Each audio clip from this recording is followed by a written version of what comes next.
ভারতবর্ষে এই যে মেয়েরা, এই যে সংখ্যালঘু মানুষ, এই যে তথাকথিত গরিব যারা নিচু জাতের মানুষ, তাদের নামটা যে ভোটার তালিকা থেকে বাদ দিচ্ছে, এর দায় এবং দায়িত্ব এখন আর শুধু জ্ঞানেশ কুমারের নয়, এখন সর্বোচ্চ আদালতকেও নিতে হবে। বিজেপির তরফ থেকে একদম একটা চার্জশিট প্রকাশ করা হলো, কি বলবেন?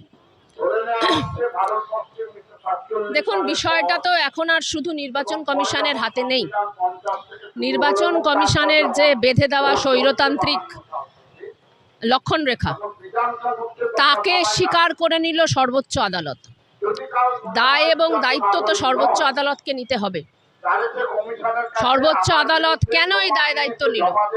তাদের বলা উচিত ছিল যে নির্বাচন কমিশন ফেল করেছে, নির্বাচন কমিশন যে দাবি করেছিল সেটা সর্বৈব মিথ্যা প্রমাণিত হয়েছে, অতএব 2025 সালের তালিকা অনুযায়ী ভোটটা হবে। এই কথা কেন সর্বোচ্চ আদালত বলল না? সর্বোচ্চ আদালত আজকে প্রায় দমকল বাহিনীর মতো নেমে পড়ল। সর্বোচ্চ আদালত না দমকল বাহিনী? এটা গ্রামে গঞ্জে কি আগুন লেগেছে ওই ঘুষপেটিয়াদের জন্য যে সর্বোচ্চ আদালত এত দ্রুততার সঙ্গে? এটা কি সম্ভব কখনো এই লক্ষ লক্ষ মানুষের নাম ভোটার তালিকায় রাখা? ফলত এর দায় এবং দায়িত্ব সর্বোচ্চ আদালতকে নিতে হবে। ভারতবর্ষে এই যে মেয়েরা, এই যে সংখ্যালঘু মানুষ, এই যে তথাকথিত গরিব যারা নিচু জাতের মানুষ, তাদের নামটা যে ভোটার তালিকা থেকে বাদ দিচ্ছে, এর দায় এবং দায়িত্ব এখন আর শুধু জ্ঞানেশ কুমারের নয়, এখন সর্বোচ্চ আদালতকেও নিতে হবে।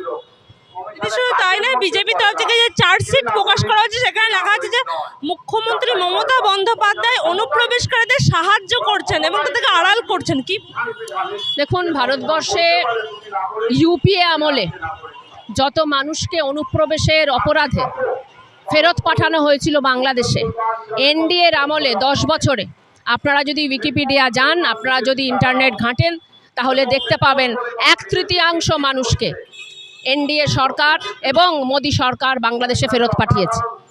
তার মানে আমরা বুঝতে পারছি যে অমিত শাহ, আমরা বুঝতে পারছি যে নরেন্দ্র মোদি, তারা আজকে ভারতবর্ষের ঘুষপেটিয়া, যারা সন্ত্রাসবাদী ঘুষপেটিয়া, যারা ড্রাগ কারবারি ঘুষপেটিয়া, যারা মহিলা পাচারকারী ঘুষপেটিয়া, তাদের সঙ্গে যথেষ্ট সম্পর্কে লিপ্ত, এটা আমরা বুঝতে পারছি।